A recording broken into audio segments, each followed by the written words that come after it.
मोक्षमार्गस्य नेतारं भेत्तारं कर्मभूभृतां ज्ञातारं विश्वतत्त्वानां वन्दे तद्गुणलब्धये। गुरुज्ञानी गुरुध्यानी गुरुश्री विद्यासागरा गुरु साक्षात् परमात्मा तस्मै श्री गुरवे नमः। तस्मै श्री गुरवे नमः। तस्मै श्री गुरवे नमः। आदि तीर्थंकर बड़े बाबा श्री आदिनाथ भगवान की, चैतन्य चमत्कारी श्री पार्श्वनाथ भगवान की, संत शिरोमणि अध्यात्म योगी आचार्य गुरुदेव श्री विद्यासागर जी महाराज की, दश लक्षण महापर्व की, उत्तम ब्रह्मचर्य धर्म की, आदिग्रंथ श्री पूर्णमती महाराज की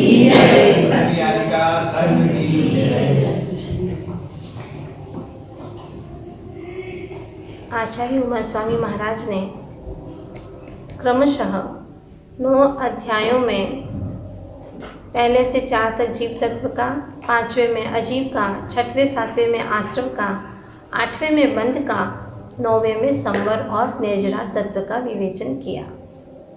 सर्वप्रथम जो मोक्ष मार्ग के नेता हैं अर्थात हितोपदेशी हैं और जिन्होंने कर्म रूपी पर्वतों का भेदन कर दिया है, ऐसे वीतरागी हैं और जिन्होंने विश्व के अनंत तत्वों को जान लिया है, ऐसे सर्वज्ञ प्रभु को वंदे यानी वंदन करके ये भावना की है कि वैसे ही गुणों की प्राप्ति मुझे भी हो।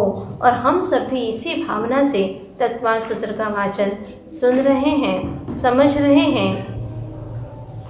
सर्वप्रथम आज हमने अभी तक क्या पढ़ा है इसका संक्षिप्त रूप से हम समझने का प्रयास करेंगे। यद्यपि यह तत्वार्थ सूत्र ग्रंथराज सारे जैनागम का सारभूत ग्रंथराज है, संक्षिप्त से इसको समझने का प्रयास करेंगे। विस्तार से तो आपने एक दिन में एक एक अध्याय का विवेचन सुना ही है, किंतु आज समझेंगे कि इसमें क्या क्या वर्णन है, एक साथ में पूरा समझने का प्रयास करेंगे। सबसे पहले सच्चे सुख का उपाय यानी मोक्ष का उपाय क्या है, तो कहते हैं सम्यक दर्शन ज्ञान, इन तीनों की एकता ही मोक्ष का मार्ग है।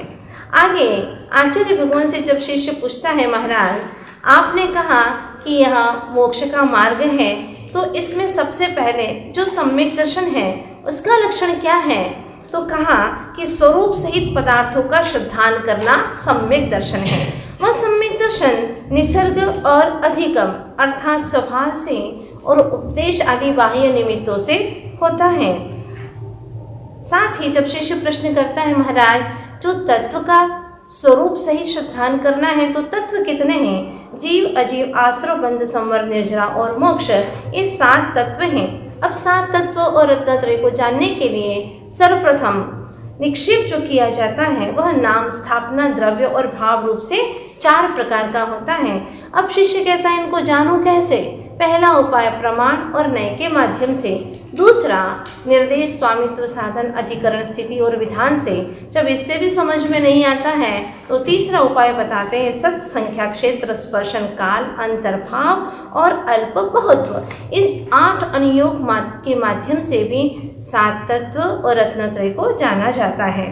अब शिष्य कहता है, महाराज आपने जो संक्षिप्त में कहा था प्रमाण और नय, इससे भी इनको जाना जाता है, तो प्रमाण क्या है, सम्यक ज्ञानम प्रमाण, सम्यक ज्ञान को प्रमाण कहा है। और सम्यक ज्ञान 5 प्रकार के हैं, मति श्रुत अवधि मन पर्याय और केवल ज्ञान। इनमें से ये 5 ही ज्ञान कोई भी अप्रामाणिक नहीं है, सब प्रामाणिक है। और प्रमाण में भी शुरू के 2 मति और श्रुत ज्ञान यह परोक्ष प्रमाण है, और अंत के अवधि मन पर्याय और केवल ज्ञान यह तीनों प्रत्यक्ष प्रमाण है। अब शिष्य कहता है मति ज्ञान के कोई पर्यायवाची भी नाम है, तो बताया मति, स्मृति, संज्ञा, चिंता, अभिनिबोध, ये सब अनर्थांतर अर्थात पर्यायवाची हैं। मति ज्ञान की उत्पत्ति इंद्रिय और मन के निमित्त से होती है। उसके 4 भेद हैं, अवग्रह, ईहा, अवाय और धारणा। अब अवग्रह आदि जो मति ज्ञान के 4 भेद हैं वो कितने पदार्थों को विषय बनाते हैं? तो कहा बहुविध, क्षिप्र, अनिश्चित, अनुक्त और ध्रुव। और सा इतराणाम 6 इनसे विपरीत अर्थात एक विध, अक्षिप्र, निश्चित, उक्त और अध्रुव। इस प्रकार से ये 12 पदार्थों को विषय बनाता है मति ज्ञान। ये 12 क्या हैं? पदार्थ के भेद हैं। और अवग्रह का दूसरा भी भेद है जिसको व्यंजनावग्रह कहा है। और यह व्यंजनावग्रह अस्पष्ट पदार्थों का ज्ञान करता है, जिसमें चक्षु और मन के माध्यम से व्यंजनावग्रह नहीं होता। अगर हो जाए तो वो स्पष्ट हो जाए, जिसको अर्थावग्रह कहते हैं। इस प्रकार से मति ज्ञान का वर्णन पूर्ण हुआ। अब श्रुति ज्ञान का स्वरूप शुरू होता है। श्रुति ज्ञान मति ज्ञान पूर्वक होता है, जिसके 2 अनेक और 12 भेद होते हैं। तीसरे नंबर पर अवधि ज्ञान का विषय शुरू होता है, जिसके भव प्रत्यय और क्षोभम निमित्तक ऐसे 2 भेद हैं, जिसे गुण प्रत्यय भी कहा है। भव प्रत्यय अवधि ज्ञान देव और नारकियों को होता है और क्षोभम निमित्तक शेषाणाम अर्थात मनुष्य और तिर्यंचु को होता है और उसके 6 भेद हैं। अब मनोपरि ज्ञान का वर्णन शुरू होता है। ऋजुमति और विपुलमति ये 2 मनोपरि ज्ञान के भेद हैं। इन दोनों में अगर तुलना करें तो विशुद्धि और अप्रतिपात अर्थात नहीं गिरने की अपेक्षा दोनों में अंतर है।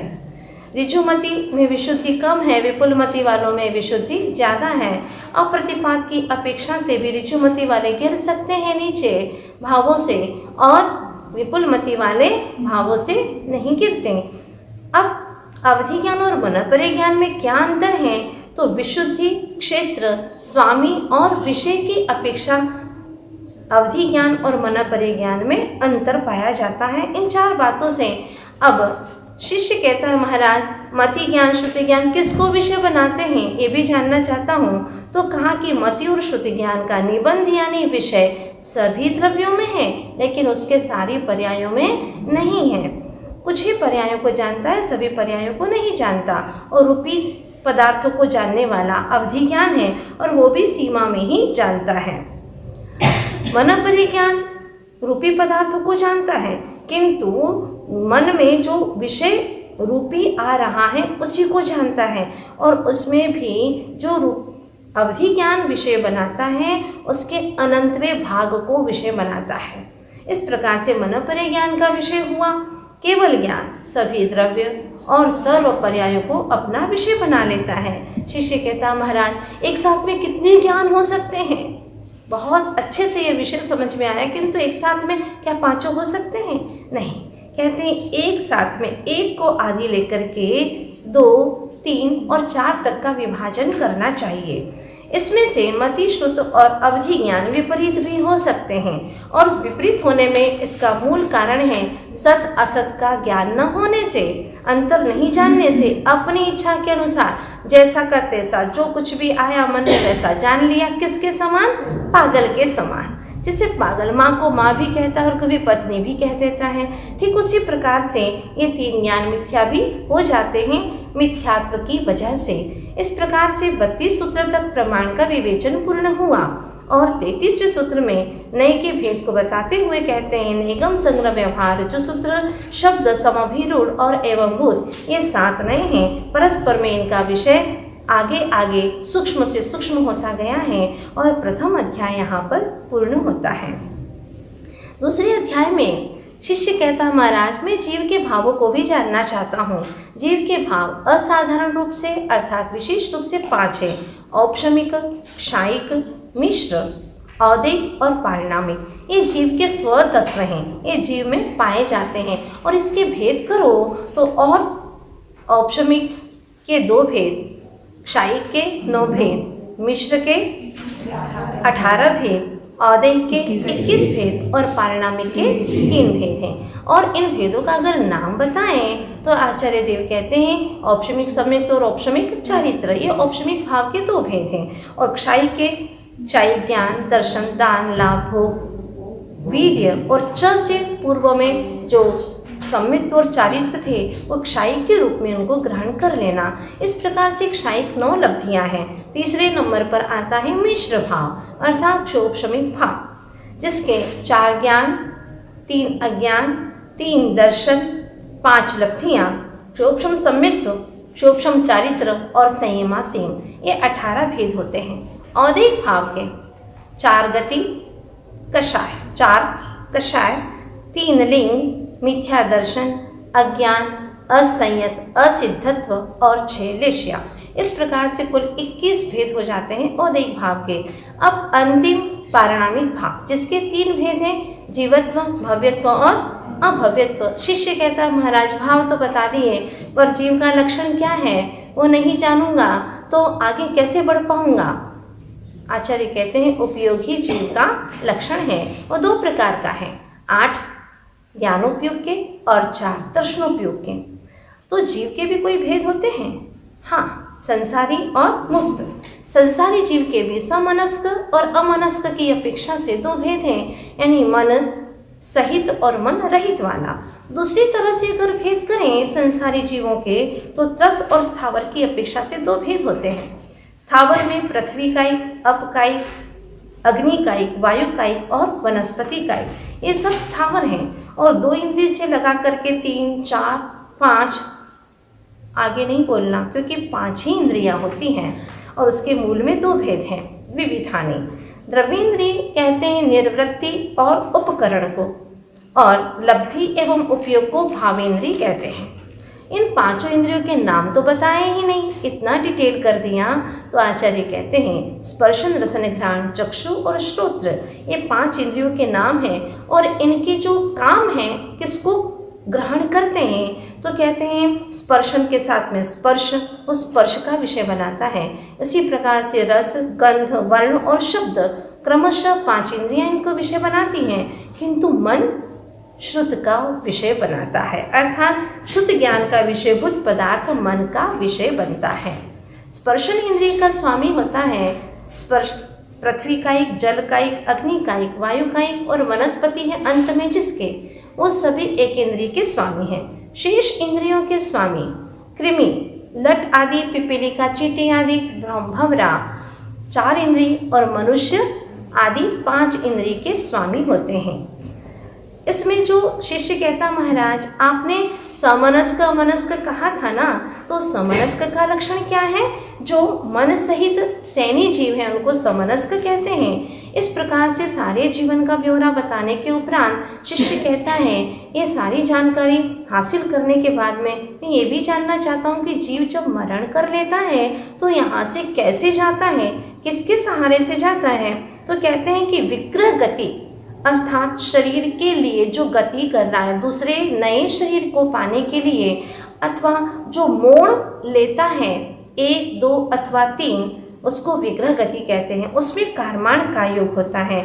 और जब जीव गमन करता है तो यहाँ पर तो हम देखते हैं कि वह गाड़ी आदि के माध्यम से वाहन से चला जाता है और रोड बनी हुई है, लेकिन जीव कैसे चलता है? आकाश प्रदेशों की पंक्ति के अनुसार वह गमन करता है। अब मुक्त जीव जो गमन करता है वो कैसे करता है? मध्य लोक से सिद्ध हुआ एक समय में बिना मोड़ लिए अविग्रहा जीवस्य अर्थात मुक्त जीव की बिना मोड़ की गति होती है, किंतु संसारी जीवों की बिना मोड़ की भी होती है और मोड़ वाली भी होती है। वह नियम से 4 समय पूरे हों उसके पहले ही वह जन्म ले लेता है। अब जो एक ही समय में जन्म ले लेता है उसको एक समय अविग्रहा अर्थात बिना मोड़ वाली गति कहते हैं। 2 समय लगेंगे तो मोड़ 1 होगा, 3 समय लगेंगे तो मोड़ 2 होंगे। इस प्रकार से यह जीव जब मरण करके दूसरी पर्याय को पाने के लिए दूसरा शरीर ग्रहण करने के लिए जाता है तो वह बीच में 1, 2 अथवा 3 समय तक अनाहारक रह सकता है। अनाहारक का मतलब है 3 शरीर और 6 पर्याप्ति के योग्य वर्गणाओं को ग्रहण नहीं करता है, इसलिए उसको अनाहारक कहते हैं। और जैसे ही वह वहाँ चला जाता है तो वह उसको जन्म शब्द से जन्म नाम की संज्ञा दी जाती है। और ये जन्म 3 प्रकार के होते हैं, सम्मूर्छन, गर्भ और उपपाद। जब जन्म लेता है तो किसी न किसी योनियों से तो अवश्य लेगा। ये योनियाँ भी 9 प्रकार की हैं, ऐसा यहाँ पर आचार्य भगवान स्पष्ट करते हैं। और जब वह गर्भ जन्म लेता है तो वह जीव कौन सा होता है गर्भ जन्म लेने वाला? तो कहते हैं जरायु, अंडज और पूत, ये सब गर्भ जन्म वाले हैं और देवनारकी उपपाद जन्म वाले हैं। शेष जो जीव बचे हैं वह समूर्छन जन्म वाले हैं। शिष्य कहता है महाराज जब जन्म लेगा तो शरीर भी तो होगा ना, तो शरीर कितने प्रकार के होते हैं? औदारिक, वैक्रियक, आहारक, तेजस और कारमान, इस प्रकार से शरीर के 5 भेद हैं। ये पांचों शरीर क्रमशः सूक्ष्म सूक्ष्म होते गए हैं, किंतु उनके प्रदेशों की संख्या ज़्यादा है। औदारिक से वैक्रियक में असंख्यात गुणे प्रदेश हैं, वैक्रियक से आहारक में और असंख्यात गुणे, और आगे तेजस में और अनंत गुणे हैं, और तेजस से कारमान में और अनंत गुणे प्रदेश हैं। तेजस और कारमान शरीर की विशेषता ये है कि वह बाधा रहित है।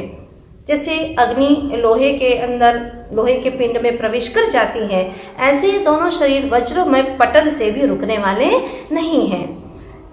इनका संबंध अनादि से है जीव के साथ में, अर्थात जब तक संसार दशा है तब तक इनका संबंध बना रहता है और उसमें कोई अन्याय नहीं होता। सबके साथ में, सभी संसारी जीवों के साथ में इनका संबंध होता है। अब शिष्य कहता महाराज एक साथ में कितने शरीर हो सकते हैं?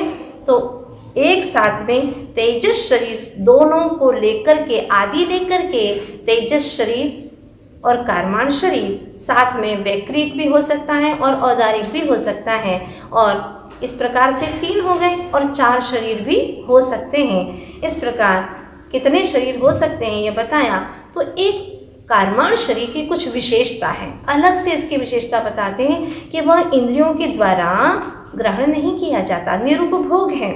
औदारिक शरीर जो गर्भ और समूर्छन जन्म वाले हैं उनको प्राप्त होता है, और वैक्रिक शरीर उपपाद जन्म वालों को प्राप्त होता है, और वैक्रिक शरीर लब्धि प्रत्यय भी होता है।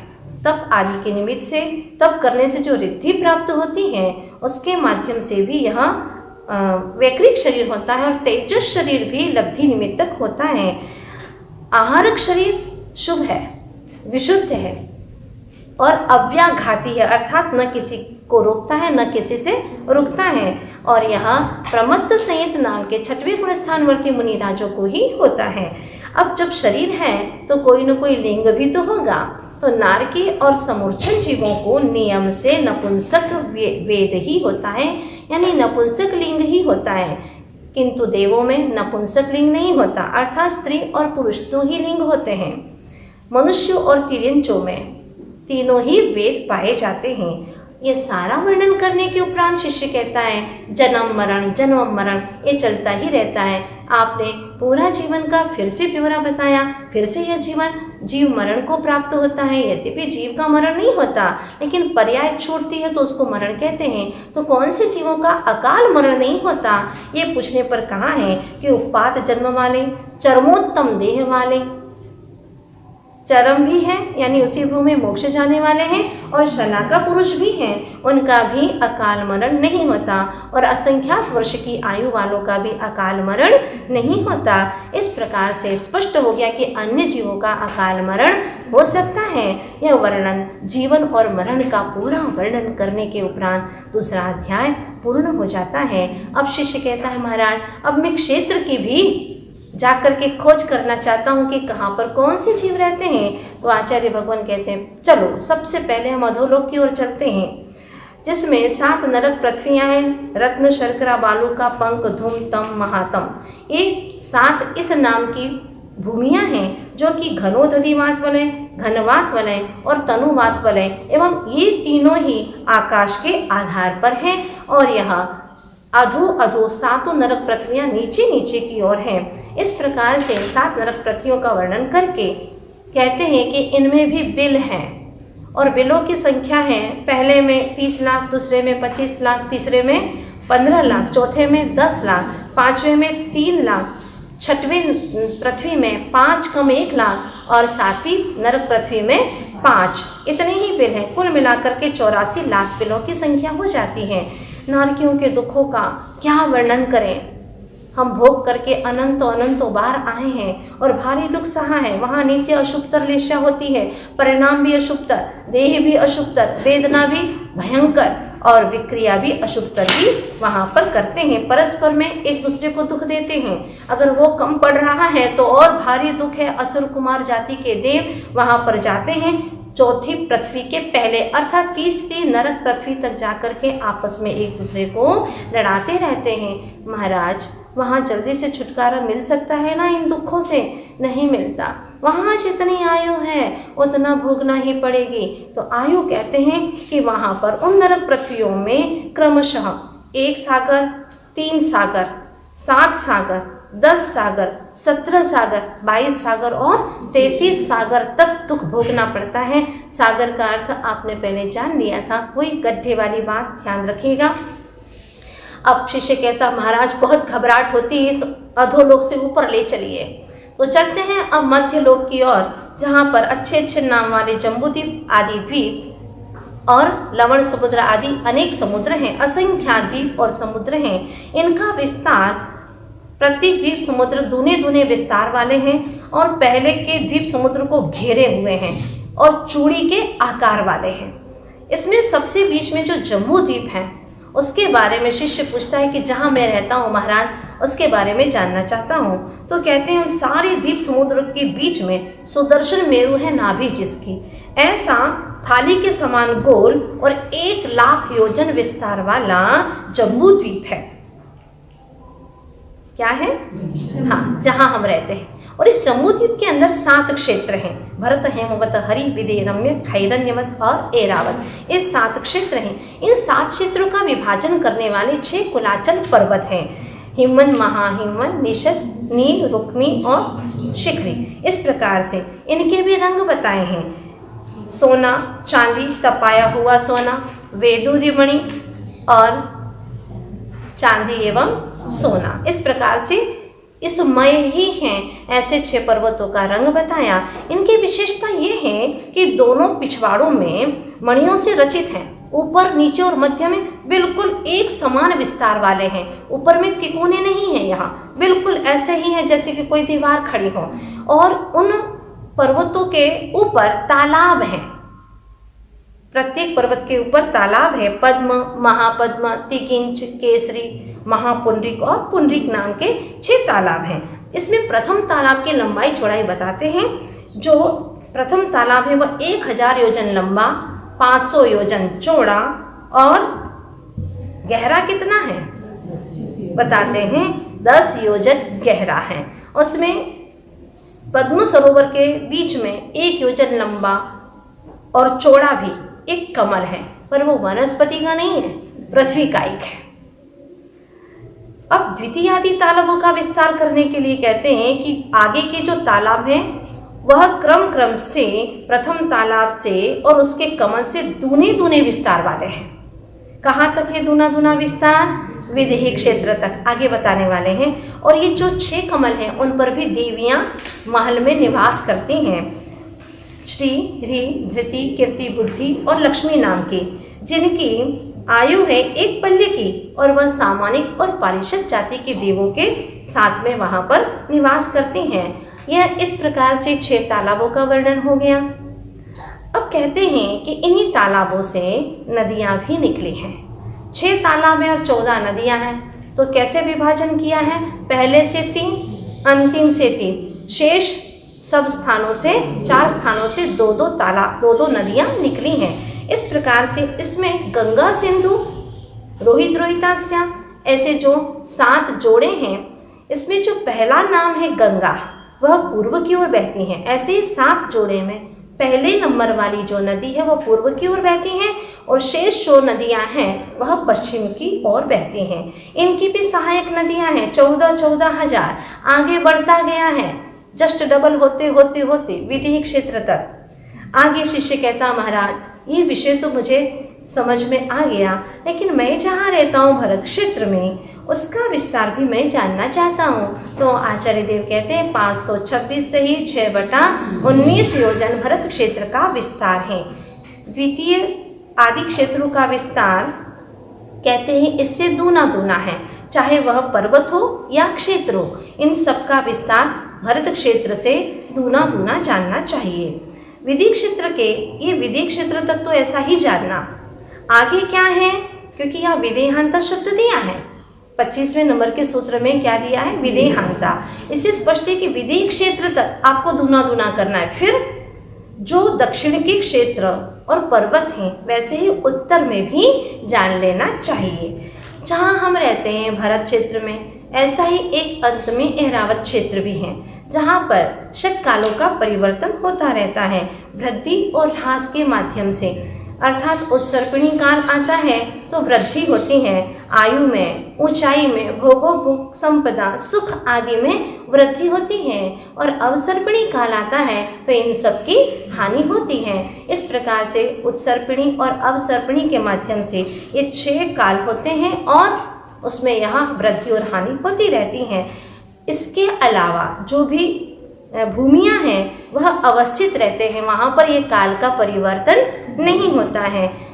अब भोग भूमियाँ भी हैं वहाँ पर, तो भोग भूमि में क्या व्यवस्था है बताते हैं। 1, 2 और 3 पल्ले की आयु होती है। जो जघन्य भोग भूमियाँ हैं, हेमवतक उनमें 1 पल्ले की, हरि जो क्षेत्र है वहाँ पर द्वि अर्थात 2 पल्ले की, और देवकुरु में 3 पल्ले की। इस प्रकार से ये विदेह क्षेत्र तक की तो बात हो गई। आगे क्या होता है, तथोत्तराहा, अर्थात इसका मतलब ये है कि उत्तर के क्षेत्र के जो मनुष्य और तिर्यंची उनकी आयु भी हेमवत, हरि और देवकुरु के समान ही होती है, 1, 2 और 3 पल्ले की। पर विदेह क्षेत्र में तो महाराज आपने बताया ही नहीं, तो उसमें संख्यात वर्ष की आयु है। अब भरत क्षेत्र का दूसरी तरह से विस्तार बताते हैं। जम्बू द्वीप का जो 1 लाख योजन का है उसका 190वां भाग है भरत क्षेत्र का विस्तार। धार के खंड में ठीक दूनी रचना है, जम्बू द्वीप के जो रचना है उससे दूनी रचना है, और पुष्करार्थ में भी दूनी रचना है। 2.5 द्वीप तक मनुष्य रहते हैं, 2.5 द्वीप तक मनुष्य रहते हैं, मानुषोत्तर पर्वत के पहले तक। इसके आगे मनुष्य नहीं रहते हैं। तो मनुष्य के भी भेद बताए हैं, आर्य और म्लेच्छ। कर्म भूमि का जब विभाजन करते हैं आचार्य देव तो कहते हैं भरत और ऐरावत, साथ में विदेह, लेकिन विदेह में देवकुरु उत्तर कुरु को छोड़ दीजिएगा। इस प्रकार से 5 भरत, 5 ऐरावत और 5 विदेह, ये 15 कर्म भूमियाँ हैं। यहाँ पर मनुष्य और तिर्यंच की आयु कितनी होती है ये पूछने पर बताते हैं कि उत्कृष्ट आयु 3 पल्ले की और जघन्य आयु अंतर्मूर्त की, उसी प्रकार से तिर्यंच की भी होती है। और तृतीय अध्याय यहाँ पर पूर्ण हो जाता है। अब शिष्य बहुत प्रसन्न है क्योंकि आज ऊर्ध्वलोक की यात्रा करना है। आचार्य भगवान कहते हैं ऊर्ध्वलोक में जो देवता रहते हैं देवगण, वह 4 प्रकार के समूह वाले होते हैं। इसमें शुरू के भवनवासी, व्यंतर और ज्योतिष, इनमें पीत है अंत में जिसके ऐसी 4 लेशाएँ होती हैं, क्योंकि उनकी अपर्याप्त अवस्था में 3 अशुभ लेशाएँ भी पाई जाती हैं। इस अपेक्षा से और 4 प्रकार के देवों में जब भेद करते हैं तो भवनवासी के 10, व्यंतरों के 8, ज्योतिष के 5 और वैमानिकों के 12 इंद्रों की अपेक्षा से भेद किए हैं। सामान्य भेद करें तो इंद्र सामानिक, त्रायस्त्रिंश, पारिषद, आत्मरक्ष, लोकपाल, अनेक, प्रकीर्णक और अभियोग्य, अंत में किल्बिषक, ये 10 प्रकार के भेद होते हैं। किंतु व्यंतर और ज्योतिष में त्रायस्त्रिंश और लोकपाल नहीं होते, इनमें भी इंद्रों की व्यवस्था होती है। तो पूर्वयोर द्विन्द्राः कहते हुए आचार्य भगवान कहते हैं कि भवनवासी और व्यंतरों में 2-2 इंद्र होते हैं। इसका मतलब यह है कि ज्योतिष में और वैमानिक में 1-1 इंद्र होता है, और उनमें जो जीवन व्यतीत करते हैं पहले दूसरे स्वर्ग तक काय से संबंध रखते हैं देव देवियों के साथ में, और उनका जीवन गुजर जाता है। आगे स्पर्श, रूप, शब्द और मन से उनका संबंध रहता है देवियों के साथ, और उनका जीवन व्यतीत हो जाता है। किंतु 16वें स्वर्ग के ऊपर कोई प्रविचार नहीं होता, काम भोग वासना से रहित होते हैं। अब शिष्य कहता महाराज भवनवासियों के जो भेद बताए थे, उनके नाम भी जानना चाहता हूँ। असुर, नाग, विद्युत, सुपर्ण, अग्निपात, स्तनित, उदधि, द्वीप और दिक्कुमार, ऐसे 10 भेद होते हैं। व्यंतरों के किन्नर, किमपुरुष, मोहर, गंधर्व, यक्ष, राक्षस, भूत और पिशाच, ये 8 भेद होते हैं। सूर्य, चंद्र, ग्रह, नक्षत्र और बिखरे हुए तारे, ये ज्योतिष्क देवों के 5 भेद हैं। ये ज्योतिष्क देव मेरु की प्रदक्षिणा लगाते हुए नित्य ही गमन करते रहते हैं और इसी के माध्यम से काल का विभाग होता है। किंतु यह गमन 2.5 द्वीप तक के ही ज्योतिष्क देव करते हैं, आगे अवस्थित है। अब वैमानिक देवों का वर्णन शुरू होता है। इनमें भी 2 भेद हैं, कल्पोपन्न और कल्पातीत। विमानों की रचना ऊपर ऊपर की ओर है, जैसे नरकों में अधो अधो था, ये ऊपर ऊपर की ओर हैं। इनके रहने का स्थान सौधर निशान 2-2 जोड़े के रूप में, सानंद कुमार महेंद्र, ब्रह्म ब्रह्मोत्तर, लांतव कापिष्ट, शुक्र महाशुक्र, शतार, सहस्रार, ये 12 स्वर्ग का वर्णन हुआ। इसके ऊपर आनंद, प्राणद, आरण और अच्युत 16 स्वर्ग। इसके बाद में 9 ग्रेवेक होते हैं। इसके बाद में नवसु शब्द से 9 अनुदिश, फिर विजय, वैजयंत, जयंत, अपराजित और सर्वार्थ सिद्धि। इस प्रकार से यह क्रमशः 16 स्वर्ग, 9 ग्रेवेक, 9 अनुदिश और 5 अनुत्तर, और सबसे ऊपर सिद्धशिला जहाँ सिद्ध भगवान विराजमान हैं। आगे कहते हैं कि वैमानिक देवों में क्रमशः स्थिति, प्रभाव, स्थिति का अर्थ है आयु, उनका प्रभाव, सुख, कांति, लेश्या की विशुद्धि, इंद्रियों का विषय, इंद्रियों का जो विषय है और अवधि का विषय है वह अधिक अधिक होता गया है ऊपर ऊपर के देवों में। किंतु जैसे जैसे ऊपर के स्वर्गों की या देवों की बात करें तो उनका गमन, शरीर की ऊंचाई, परिग्रह, अभिमान, ये सब कम होते गए। जितना बड़ा देव होगा उतना ही अभिमान भी कम होगा, ये स्पष्ट हो गया। अब वैमानिक देवों में जब लेश्या की बात करते हैं तो 2 युगल में, 3 युगल में और शेष युगल में क्रमशः पीत, पद्म और शुक्ल लेश्या पाई जाती हैं। ग्रेवेक के पहले कल्प माने जाते हैं क्योंकि वहाँ पर छोटे बड़े की कल्पना होती है। अब शिष्य कहता, महाराज एक बहुत अच्छे वाले देव होते हैं। कौन से देव है वो? लोकांतिक देव, जो मात्र तीर्थंकरों के तब कल्याणक में ही आते हैं। वो 5वां ब्रह्मलोक है, वो उनका आलय है, निवास स्थान है। ऐसे लोकांतिक देव हैं, उनके नाम की अपेक्षा 8 भेद हैं। और वैसे अगर सारे ही देवों को गिनती करें तो 4,07,820 उनकी संख्या पाई जाती है। कुछ ऐसे भी देव हैं जो सिर्फ मनुष्य के 2 ही भव ग्रहण करेंगे और मोक्ष नियम से चले जाएंगे। वह है विजय, वैजयंत, जयंत, अपराजित और 9 अनुदिश विमानों के अहमेंद्र देव। इसमें सर्वार्थ सिद्धि भी आ जाती है। ये सब सिर्फ सर्वार्थ सिद्धि को इसलिए नहीं लिया है यहाँ पर क्योंकि वह एक भवावतारी माने जाते हैं। ये तो 2 भवावतारी हैं, किंतु सर्वार्थ सिद्धि के देव एक भवावतारी हैं। अब शिष्य कहता, महाराज देवों का वर्णन बहुत आपने अच्छे से किया है, मैं समझ गया हूँ, लेकिन तिर्यंच होते कौन हैं वो तो 3रे अध्याय में भी नहीं बताया। तो यहाँ पर जो प्रसंग चल रहा है कि उपपात जन्म वाले देव और नारकी और मनुष्य को छोड़ करके बाकी सभी तिर्यंच जीव हैं, वापिस अपने स्थान पर आ जाते हैं कि भवनवासी देव, व्यंतर, ज्योतिष, वैमानिक, इनकी आयु कितनी है। सबसे पहले उत्कृष्ट आयु कहते हैं असुर कुमार की 1 सागर की, नाग कुमार में 3 पल्ले की, सुपर्ण कुमार की 2.5 पल्ले की, द्वीप कुमार की 2 पल्ले की और शेष जो 6 कुमार हैं उनकी 1.5 पल्ले की आयु होती है। सौधर में शान स्वर्ग के देवों की कुछ अधिक 2 सागर प्रमाण उनकी आयु है, कुछ अधिक घातायुष्क की अपेक्षा पहले बता चुके थे। सानंद कुमार और महेंद्र में कुछ अधिक 7 सागर की आयु पाई जाती है।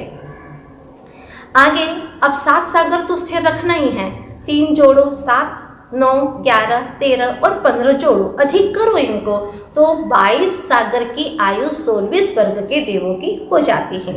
आगे कल्पातीत जो देव हैं अर्थात 16वें स्वर्ग से ऊपर, उनके 9 ग्रेवेक में एक एक आप बढ़ाते जाइएगा, क्योंकि यहाँ पर कहा एक एक को बढ़ाइए।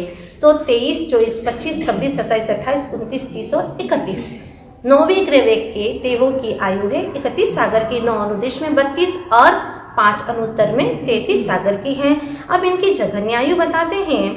सौधर मेषान स्वर्ग में जघन्य आयु यानी कम से कम आयु 1 पल्ले से कुछ अधिक है। अगले अगलों में पहले की उत्कृष्ट आयु जान लेना चाहिए। अर्थात जो पहले और दूसरे स्वर्ग में उत्कृष्ट आयु है वही आगे के देवों की जघन्य आयु है। तीसरे चौथे की जो उत्कृष्ट है वह पांचवें छठवें की जघन्य है। इस प्रकार से जान लेना चाहिए। नारकियों की जघन्य आयु भी साथ में बता देते हैं, क्योंकि वहाँ जघन्य आयु नहीं बताई थी, उत्कृष्ट ही बताई थी। तो दूसरे आदि नरकों में नारकियों की जघन्य आयु भी देवों के ही समान है। देवों के समान का मतलब पहले नरक में जो उत्कृष्ट है वह दूसरे की जघन्य है, इस प्रकार से।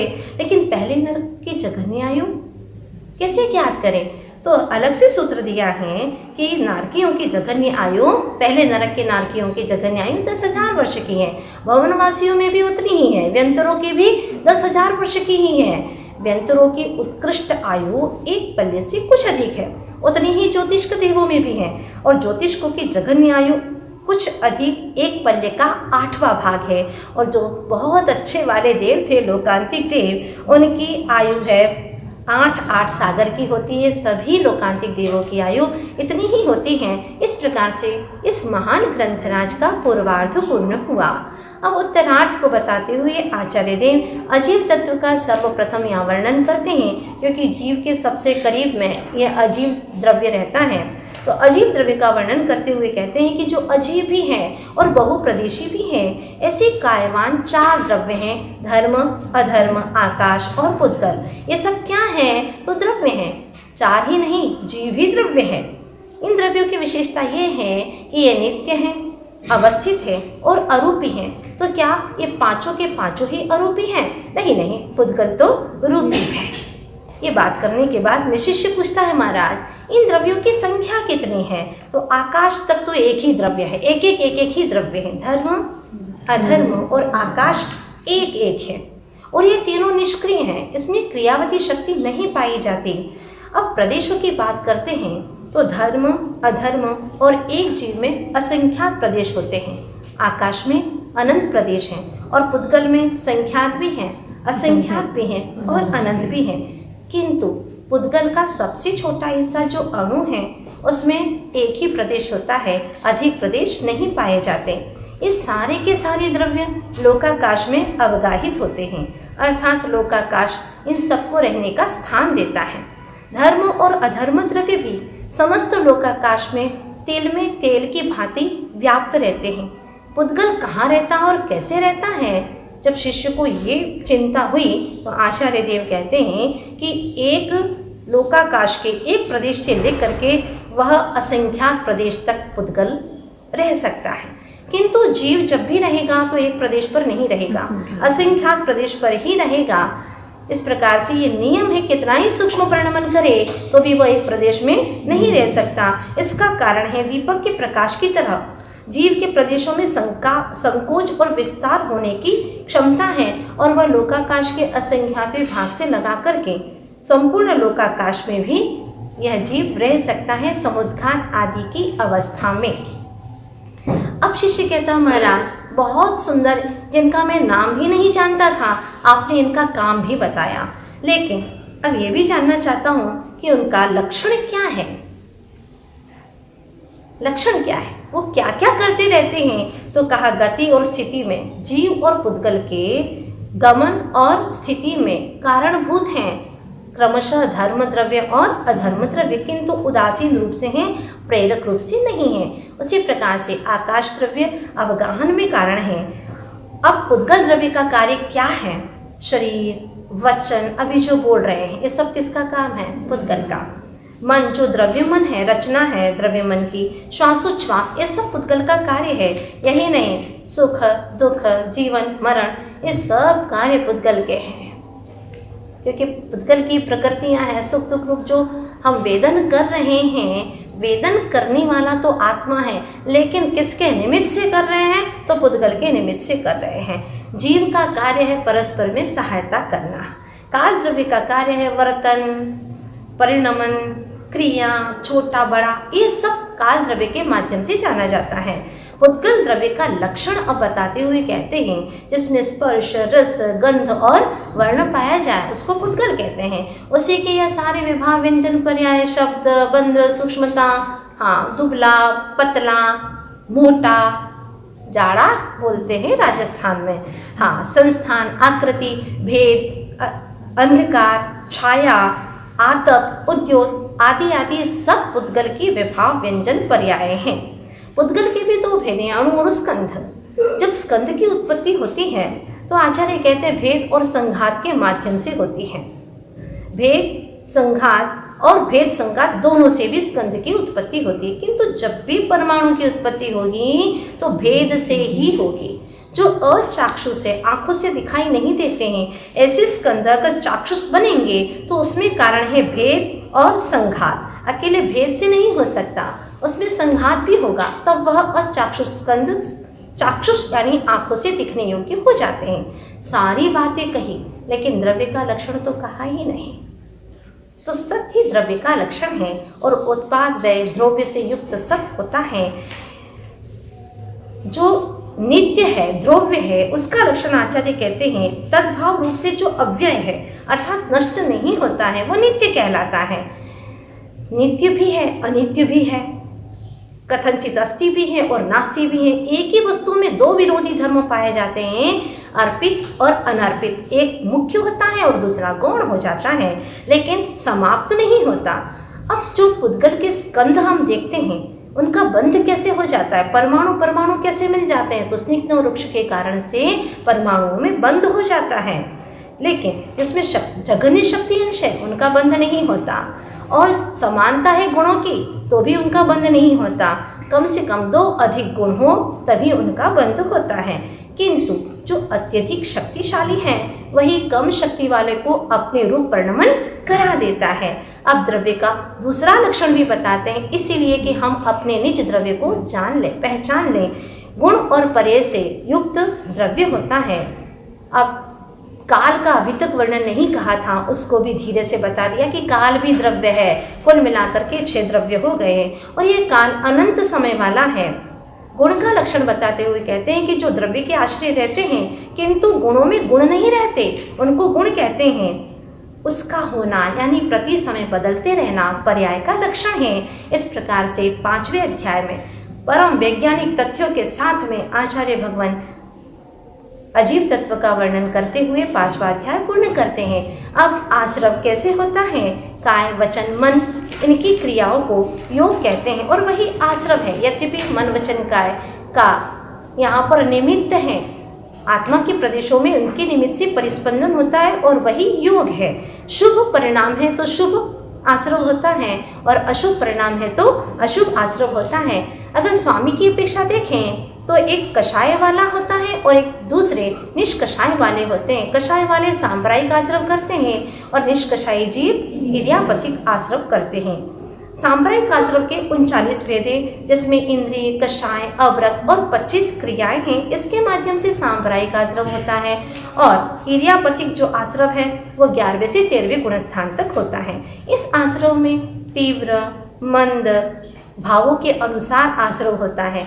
जानबूझ करके करना और अनजाने में हो जाना, इस भावों की अपेक्षा से भी कर्मों के आश्रव में भेद भिन्नता पाई जाती है और अधिकरण की अपेक्षा से भी भेद भिन्नता है। एक इंद्रिय है तो एक सागर से ज़्यादा मोहनी का बंध नहीं करेगा और पंचेंद्रिय श्रेणी है तो गर्भज पर्याप्त है तो 70 कोड़ा कोड़ी सागर तक का बंध कर सकता है। ये अधिकरण की बात है। और वीर्य, शक्ति विशेष के होने को वीर्य कहते हैं। इन सब से आश्रव में विशेषता होती है। अधिकरण के भी 2 भेद हैं। जीव के आधार से भी सांप्रायिक आश्रव होता है और अजीव के निमित्त से भी होता है। तो जब जीवाधिकरण की बात करते हैं तो समरंभ, समारंभ, आरंभ, मन, वचतन की ने प्रारंभ, कृत कारित मोदन करिके, क्रोधादि चतुष्टय धरि के 108 पापों का आश्रव करता है यह जीव। और अजीवाधिकरण के माध्यम से निर्वर्तना है, निक्षेप है, संयोग है और मन, वचन, काय ये निसर्ग है। अर्थात मन, वचन, काय की जो प्रवृत्ति है उसका नाम है निसर्ग। कुल मिलाकर के 11 प्रकार का अजीवाधिकरण होता है, जिसके माध्यम से जीव सांप्रायिक आश्रव करता है। अब शिष्य कहता, महाराज मेरे जीवन में अज्ञानता से बहुत कर्मों का आश्रव हुआ है, अब कैसे रोकूं, मुझे उपाय बताइए। किन कारणों से कौन से कर्मों का आश्रव होता है? तो कहा कि अगर प्रदोष है, ईर्ष्या करोगे अपने आप को बहुत ज्ञानी मानोगे तो भी तुम्हारा ज्ञान छिप जाएगा। अथवा दूसरे के प्रति जलन की भावना है, उसको दबाने की भावना है, उसका ज्ञान नष्ट हो जाए ऐसी भावना है, तो निश्चित रूप से ज्ञानावरण कर्म का आश्रव होगा। बच्चे क्लास में जब पढ़ते हैं तो सोचते हैं ना कि मैं ही बताऊं सब कुछ और कोई ना बता पाए। अगर ऐसी भावना करता है मैं करूं, तो निश्चित रूप से उसके ज्ञानावरण का आश्रव तीव्रता से होता है। ज्ञानावरण दर्शनावरण का, इसके बाद में असाता वेदनी का आश्रव का कारण बताया। निन्नव आदि बहुत कुछ ऐसी गहरी चीज़ें हैं कि आप कर रहे हैं, आपको पता भी नहीं है और कर्मों का आश्रव होता रहता है। मात्सर्य, अंतराय डाल देना, आसाधना करना और उपघात करना, इस प्रकार से ज्ञानावरण और दृष्टावरण कर्म का आश्रव होता है। दुख करने से, शोक करने से और ताप, आक्रंदन, ऐसा रोना कि सामने वाले का भी दिल द्रवित तो हो जाए, वध, परिदेवन, ये सब असाता वेदनी कर्म के आश्रव के कारण हैं। किंतु अगर साता का आश्रम करना चाहते हो तो भूत यानी प्राणियों के प्रति, विशेष व्रतियों के प्रति अनुकंपा का भाव हो, दान, सराग संयम, योग, ध्यान आदि और शांति, क्षमा आदि, शौच, शुचिता का भाव, लोभ का शमन करना आदि आदि पवित्र भावनाओं से साता वेदनी कर्म का आश्रव होता है। और केवली भगवान, शुद्ध संग, धर्म और देवों के प्रति, देवों के विषय में अवर्णवाद करना यानी झूठा दोष लगाना, ये सब करने से दर्शन मोहिनी कर्म का आश्रव होता है। और कषाय के उदय से तीव्र परिणाम रखे तो इससे चारित्र मोहिनी कर्म का आश्रव होता है। बहुत आरंभ परिग्रह रखे तो नरक आयु का आश्रव होता है। मायाचारी करे, त्रिलोक मंडन हाथी के बारे में सुना होगा आपने। जरा सी मायाचारी क्या कर ली, बन गए वह भी हाथी। तो सोच लो कि आपके अपने जीवन में कितने कितने मायाचारी के भाव होते हैं, कहाँ जाएंगे। अगर अल्प आरंभ और परिग्रह रखे तो वह मनुष्य आयु का आश्रव करता है। पूर्व में ऐसा किया था जो आज हम मनुष्य हो गए। स्वभाव से मृदु हो तो भी मनुष्य आयु का आश्रव करता है। अगर शील नहीं है और व्रत भी धारण नहीं किया है तो ऐसा जीव चारों आयु का आश्रव कर सकता है, उसमें से कोई एक आयु का। चारों आयु का तो कोई भी नहीं कर सकता, मतलब ऐसे जीव चारों आयु का आश्रव कर सकते हैं। और देवायु के आश्रव का कारण जब बताया तो कहा है कि संयम तो हो लेकिन राग सहित संयम हो, संयम हो, अकाम निर्जरा हो, बाल तप करे, अज्ञानता से तप भी करे तो उसको देवायु का आश्रव हो जाएगा। किंतु सम्यक्त्व के साथ में आयु बांधेगा तो नियम से वैमानिक देवों की ही आयु बांधेगा। अशुभ नाम कर्म के आश्रव के कारण कहें कि योगों की कुटिलता हो, मन में कुछ, वचन में कुछ, काया में कुछ, विसंवाद करने वाला हो, अन्यथा प्रवृत्ति करने वाला हो, उसको अशुभ नाम कर्म का आश्रव होता है। उससे विपरीत जब अच्छा करता है तो वह शुभ नाम कर्म का कारण बनता है। और सबसे श्रेष्ठ है तीर्थंकर नाम कर्म, जिसके लिए आप सभी नित्य प्रतिदिन 16 कारण की पूजन करते हैं ना, वह तीर्थंकर प्रकृति के आश्रव का कारण है। अंत में आचार्य भगवान कहते हैं कि यहाँ तक नाम कर्म का वर्णन हुआ। अब गोत्र में जो पर की निंदा करे, आत्मा स्वयं की प्रशंसा करे, दूसरे के गुणों को ढक दे और अपने गुण नहीं है फिर भी उसको झूठ मूठ में प्रकट करने की कोशिश करे, ऐसे जीव नीच गोत्र का आश्रय करते हैं। और इससे विपरीत अगर जीव है और ऐसे भाव करता है जिसमें स्वयं की प्रशंसा नहीं करता है, औरों की निंदा नहीं करता है, नम्र वृत्ति वाला है, मद रहित बना है, तो उसको उच्च गोत्र का आश्रय होता है। और अगर किसी के दान, लाभ, भोग, उपभोग और वीर्य में बाधा डाले तो उसको अंतराय कर्म का आश्रय होता है। इस प्रकार से 8 कर्मों के आश्रय का कारण बता करके इनसे छुड़ाने का आचार्य भगवान परम करुणा के सागर प्रयास करते हैं हम जैसे जीवों के लिए, और यह 6वां अध्याय को पूर्ण करते हैं। जब इन अशुभ आश्रम से भयभीत होता है तो व्रत और दान के माध्यम से शुभ का आश्रय होता है। ऐसा आचार्य भगवान कहते हैं। 5 पापों का हिंसा, झूठ, चोरी, कुशील और परिग्रह, इनसे विरत हो जाने का नाम व्रत है। और व्रत के भी 2 भेद हैं, अणुव्रत और महाव्रत। जब 5 पापों का अंश रूप में त्याग करता है तो अणुव्रत, और पूर्ण रूप से त्याग करता है तो महाव्रत कहलाता है। उनकी स्थिरता के लिए 5 भावनाएं भाना चाहिए। अहिंसा व्रत की 5 भावना है: मन गुप्ति, वचन गुप्ति, क्रिया समिति, आदान निक्षेपण समिति और दिन में अच्छी तरह से देखभाल करके खाना पीना, आलोकित पान भोजन, इस प्रकार से 5 भावना करने से अहिंसा व्रत हमारा सुरक्षित रहेगा। इसी प्रकार से सत्यव्रत की क्रोध, लोभ, भय और हास्य का त्याग और आगम के अनुसार बोले, ये सत्यव्रत की 5 भावना है। शून्यागार में और विमोचित आवास करें, अर्थात छोड़े हुए स्थान पर, उजड़ स्थानों पर निवास करें और जहाँ ठहरा हो वहाँ औरों को आने के लिए मना न कहे। भोजन की शुद्धि रखे, दूसरे के हिस्से की वस्तु को न खा जाए, नहीं तो चोरी का दोष लगेगा। ये भावना भाई और साधर्मियों के प्रति कभी विसंवाद न करे। चोरी का मतलब किसी की वस्तु को लेना ही नहीं, साधर्मी के साथ में विसंवाद भी नहीं करना। अगर करेगा तो उसकी भावनाएं ढाई नहीं जाएगी, व्रत सुरक्षित नहीं रहेगा। ब्रह्मचर्य व्रत की 5 भावनाएं कही हैं यहाँ पर। स्त्री के प्रति जो राग की कथा, उनका श्रवण करना, उनके मनोहर अंगों का निरीक्षण करना, उसमें रुचि रखना और पूर्व में भोगे हुए भोगों का स्मरण करना।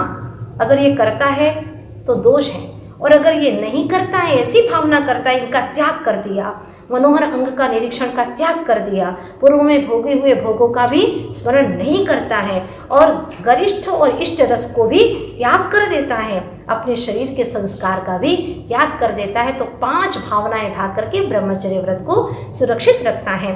इसी प्रकार से मनोज्ञ और अमनोज्ञ 5 इंद्रिय के विषयों में राग द्वेष को छोड़ दें तो यहाँ पर परिग्रह त्याग की जो भावनाएं हैं 5, वो उसके जीवन में आ जाती हैं, जिससे अपरिग्रह व्रत उसका सुरक्षित रहता है या परिग्रह परमाणु व्रत उसका सुरक्षित रहता है। आगे कहते हैं कि और भी कुछ ऐसी भावना करो जिससे हमारे व्रतों की सुरक्षा बनी रहे। क्या कहते हैं आचार्य भगवान?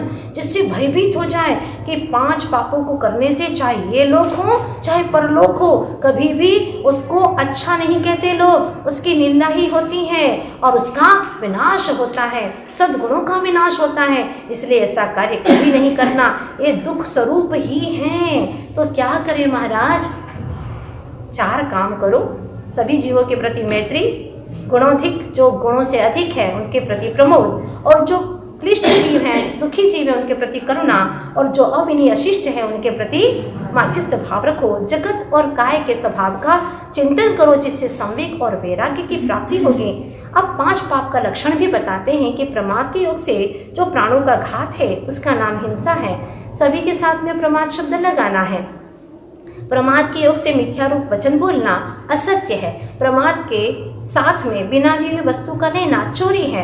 प्रमाद के साथ में मैथुन की जो क्रिया है वह कुशील है, और जो मूर्छा है वह परिग्रह है। आसक्ति पर वस्तुओं में उसका नाम परिग्रह है।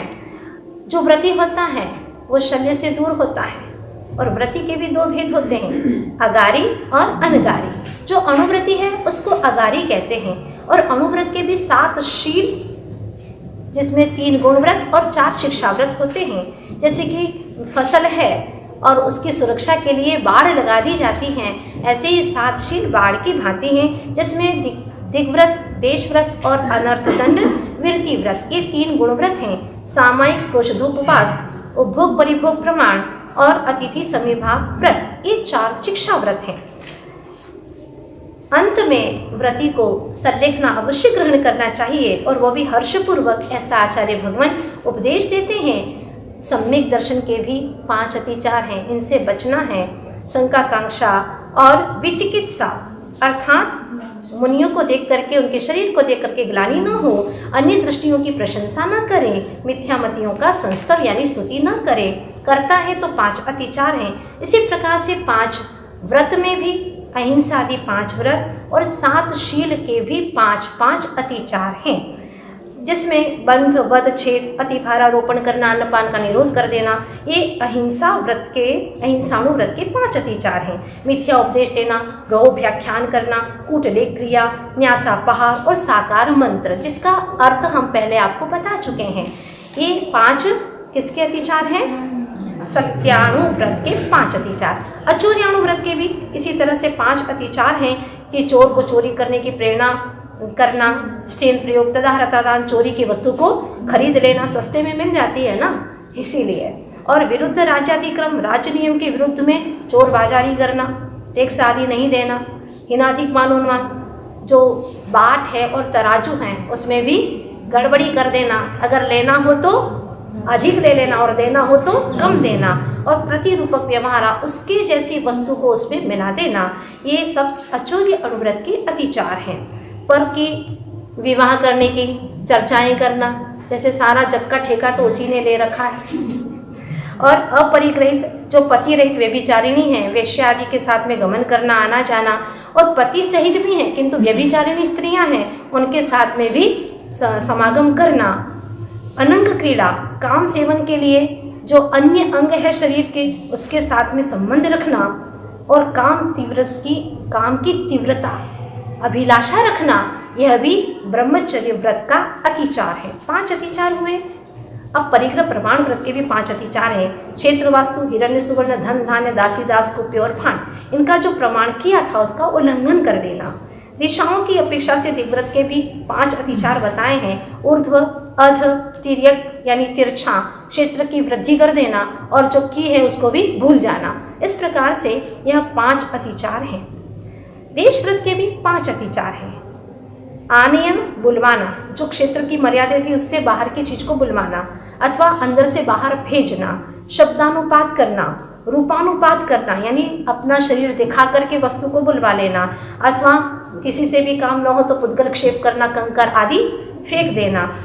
ये किसके हैं? देश व्रत के 5 अतिचार। अब अनर्थ दंड व्रत के भी 5 अतिचार है। कंदर्प, कौत कुच्च, अशिष्ट वचन बोलना, कुचेष्टा भी करना, अधिक बकवास करना और बिना विचारे अधिक प्रवृत्ति करना। उपभोग परिभोग में जो हमारा प्रमाण का काम चल सकता था, जितने से काम चल सकता था उससे भी अधिक संग्रह करना, यह है उपभोग परिभोग अनर्थक्य। इस प्रकार से अनर्थ दंड व्रत के भी 5 अतिचार है। सामयिक पे भी मन, वचन और काय का दुष्प्रणिधान करना, सामयिक में अनादर करना और स्मृति का अनुपस्थान होना, अर्थात सामयिक पाठ आदि भूल जाना। माला फेरते फेरते किसकी माला फेर रहे थे वही भूल गए। इतने विकल्पों ने आकर के घेर लिया कि हम भूल ही गए, स्मृति जो थी वह भी अनुपस्थित हो गई। यह है 5 अतिचार। प्रोषोदोपवास के व्रत के भी 5 अतिचार हैं। अप्रत्यवेक्षित अप्रमाचित उत्सर्ग, बिना देखी बिना शोधी स्थान पर मलमूत्र करना और बिना शोधे पूजन की सामग्री आदि को उठा लेना, बिना देखी बिना शोधी बिना साफ की चटाई वगैरह बिछा देना और सो जाना। क्योंकि हमारा तो उपवास है, एकादशी भी था फिर उपवास था, अब शक्ति नहीं है। इस प्रकार की भीतर में भावना होना। अनादर, उपवास के कारण भूख प्यास से पीड़ित है तो आवश्यकों में उत्साह नहीं रखना और स्मृति को ही अनुपस्थित कर देना, यानी आवश्यक क्रियाओं को भूल जाना। ये प्रोषदोपवास व्रत के 5 अतिचार हैं।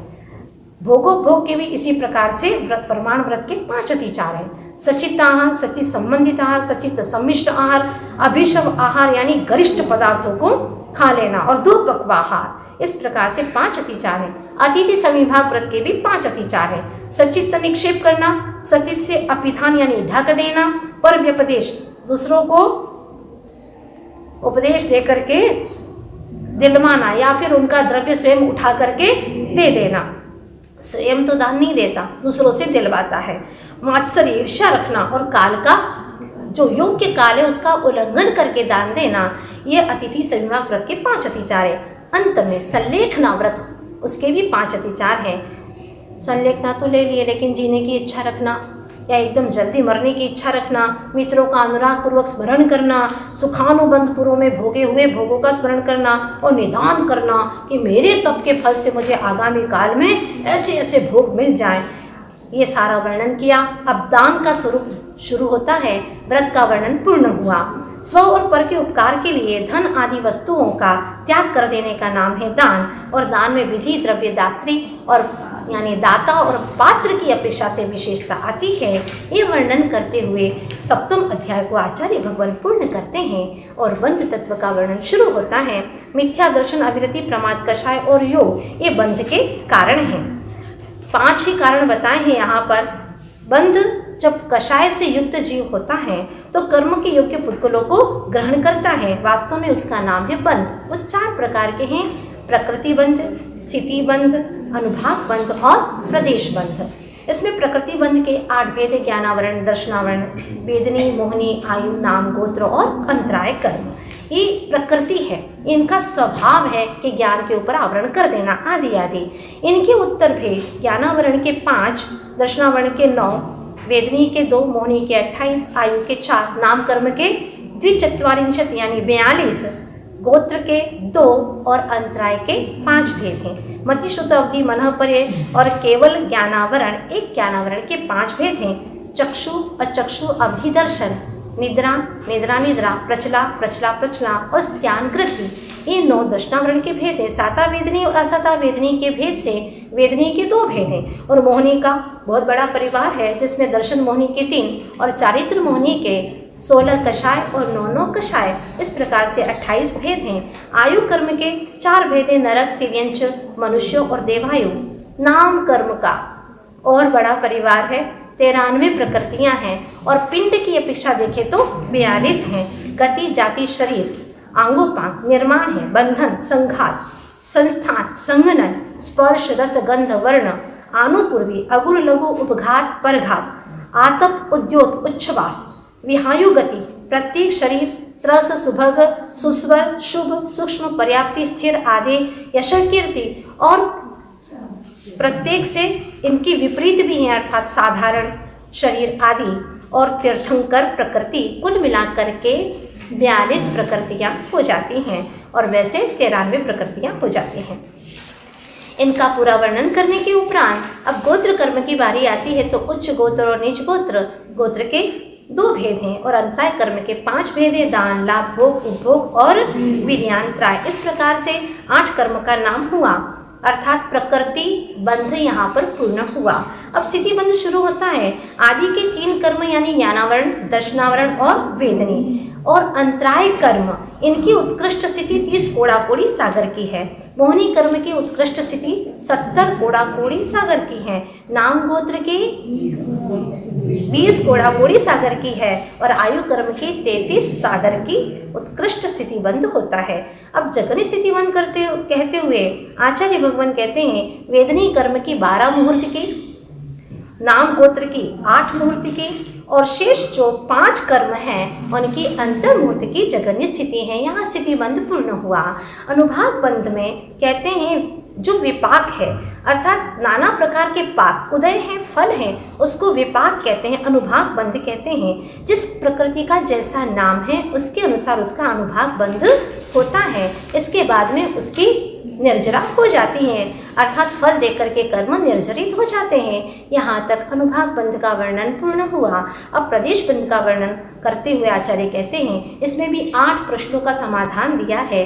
प्रत्येक समय जीव के अनंत अनंत कर्म वर्गणाएं अनंत अनंत परमाणु बंध को प्राप्त होते हैं और इसमें भी पुण्य भी प्रकृतियाँ बनती हैं और पाप प्रकृतियाँ भी बनती हैं, जिसमें साता वेदनी शुभ आयु अर्थात नरक आयु को छोड़ करके शेष 3 आयु, शुभ नाम की 37 प्रकृतियाँ और उच्च गोत्र, कुल मिलाकर के यह पुण्य प्रकृतियाँ हैं। कितनी हो गई कुल मिलाकर के? हाँ, वैसे तो 42 ही हैं और अगर उनका भेद करें तो 68 प्रकृतियाँ पुण्य रूप हैं और शेष पाप प्रकृतियाँ हैं। 100 प्रकृतियाँ पाप रूप प्रकृतियाँ हैं। शिष्य कहता, महाराज इन सब से मुझे बहुत भय लगता है, आप तो मुझे कोई अच्छा सा संवर और निर्जरा का विषय हो उस रास्ते पर ले चलिए। तो 8वां अध्याय पूर्ण करके आचार्य भगवान कहते हैं जो आश्रव है उसका निरोध हो जाना, उस रास्ते को, उस द्वार को बंद कर देने का नाम है संवर, जो कि गुप्ति, समिति, धर्म, अनुप्रेक्षा, परिचय, जय और चारित्र के माध्यम से होता है। हाँ, तप से संवर भी होता है और निर्जरा भी होती है। अच्छी तरह से मन वचन काय की स्वच्छंद प्रवृत्ति को रोक देना, उसका नाम क्या है? गुप्ति है। क्रिया, भाषा, ऐषणा, आदान, निक्षेपण और उत्सर्गे 5 समितियाँ हैं। क्षमा, उत्तम के साथ में क्षमा, मार्दव, आर्जव, शौच, सत्य, संयम, तप, त्याग, आकिंचन्य और ब्रह्मचर्य, ये 10 धर्म के लक्षण हैं। इन्हीं को 10 धर्म कहा है। आगे क्या करें, प्रत्येक समय हम अपने उपयोग को कैसे लगाएं, कैसे संवर निर्जरा करें? तो आचार्य कहते हैं अनित्य, अशरण, संसार, एकत्व, अन्यत्व, अशुचि, आश्रव, संवर, निर्जरा, लोभ, बोधि, दुर्लभ और धर्म, ये 12 प्रकार की भावनाओं को भाते रहो। इसके माध्यम से तुम्हारा उपयोग नियम से संवर निर्जरा की इस तत्व की ओर आगे बढ़ता चला जाएगा। फिर परिचय जय भी करना होगा, जिसमें 22 प्रकार के परिचय हैं, उनके ऊपर विजय प्राप्त करते हैं मुनिराज। और उस 22 परिचय में सूक्ष्म सांप्राय 11वें और 12वें गुण स्थान तक कुल मिलाकर के 10वें, 11वें और 12वें गुण स्थान में 14 परिचय जय कर सकते हैं। यानी 14 परिचय जय करने की वहाँ पर संभावना है। 10वें, 11वें और 12वें में कर्म के उदय से ये हो सकते हैं। किंतु जो जिनेंद्र भगवान है 13वें और 14वें गुण स्थानवर्ती, उनमें 11 परिचय की संभावना है। क्यों? क्योंकि वेदनी कर्म अभी जीवित है। एक आचार्य का मत यह भी है कि मोहनी कर्म का क्षय हो जाने से यह नहीं भी होते हैं। 6वें से 9वें गुण स्थान तक सभी परिचय होते हैं। ज्ञानावरण के उदय से प्रज्ञा और अज्ञान ये 2 परिचय होती हैं, और दर्शन मोहनी के उदय से अदर्शन एवं अंतराय के कारण से अलाभ नाम का परिचय होता है। चारित्र मोहनी कर्म के उदय से नागम्य, अरति, स्त्री, निषद्या, आक्रोश, याचना, सत्कार, पुरस्कार, ये 7 परिचय होते हैं। शेष वेदनी कर्म के उदय से 11 परिचय होते हैं। ये यहाँ पर परिचय किस कर्म के उदय से कितने होते वर्णन किया। एक साथ में 19 परिचय तक हो सकते हैं। और चारित्र को यह जीव जब अंगीकार करता है तो 5 प्रकार के चारित्र होते हैं। सामय, छिद्रस्थापना, परिहार, शुद्धि, सूक्ष्म सांप्राय और अथाख्या चारित्र। और तपश्चरण की ओर चले जाते हैं, तपश्चरण को करते हैं। यह भी अंतरंग में 6 प्रकार के और बाह्य में भी 6 प्रकार के। पहले बाह्य तप का वर्णन किया और इसके उपरांत अभ्यंतर तप का वर्णन किया, जिसमें प्रायश्चित, विनय, वैयावृत्ति, स्वाध्याय और वित्सर्ग एवं ध्यान, ये 6 आभ्यंतर तप हैं। ध्यान को छोड़ दो तो 5 के भी भेद बताए हैं, जिसमें प्रायश्चित के 9 हैं, विनय के 4 हैं, वैयावृत्ति के 10 हैं, स्वाध्याय के 5 हैं और वित्सर्ग तप के 2 भेद है, आभ्यंतर और बाह्य उपधि का त्याग करना। अंत में ध्यान तप का वर्णन करते हैं, जो उत्तम सहनन वाले एक अंतर मुहूर्त तक एकाग्रता से अन्य चिंताओं का निरोध करें, सो ध्यान है। और ध्यान के भी 4 भेद हैं, आर्त, रौद्र, धर्म्य और शुक्ल ध्यान, जिसमें अंत के 2 मोक्ष के कारण हैं। अब इन सब का वर्णन करते। आर्त ध्यान क्या है? पहला है अनिष्ट संयोग, दूसरा इष्ट का वियोग। जब ये हो जाए तो बार बार उसी की स्मृति करना, ये आर्त ध्यान है। वेदना के कारण से उसको दूर करने के लिए निरंतर चिंतन करते रहना, चिंता करते रहना, चिंतन नहीं है वो, वास्तव में चिंता है, वह है वेदना जन्य आर्त ध्यान। और भोग की तृष्णा से पीड़ित होकर के आगामी भोगों को प्राप्त करने की अभिलाषा बनाए रखना, यह है निदान बंध, जो कि मुनिराजों को नहीं होता है। यह आर्त ध्यान 1 से लगा करके 6 गुण स्थान तक होता है, लेकिन 6वें गुण स्थान वाले मुनिराज को निदान बंध नहीं होता है। रौद्र ध्यान में हिंसा में आनंद, वृषा में आनंद, झूठ बोलने में आनंद, चोरी करने में आनंद, परिग्रह में आनंद मानना, इस प्रकार से 4 रौद्र ध्यान है। धर्म ध्यान की बात आचार्य आगे बढ़ाते हैं और कहते हैं आज्ञा विजय, अपाय विजय, विपाक विजय और संस्थान विजय, ये 4 धर्म ध्यान के भेद होते हैं। शुक्ल ध्यान का वर्णन शुरू होता है। आदि के 2 शुक्ल ध्यान पूर्वविद यानी 11 14 पूर्व के जानने वाले शुद्ध केवली भगवान को होते हैं, और अंतिम के 2 शुक्ल ध्यान केवली भगवान को होते हैं। शुक्ल ध्यान के 4 नाम हैं, पृथक्त्व वितर्क, एकत्व वितर्क, सूक्ष्म क्रिया प्रतिपाती और विपरीत क्रिया निवर्ती। इसमें भी 3 योग वाले, 1 योग में और फिर तीसरा काय योग में, और चौथा शुक्ल ध्यान किसी भी योग में नहीं होता, अर्थात योग रहित जीवों को होता है।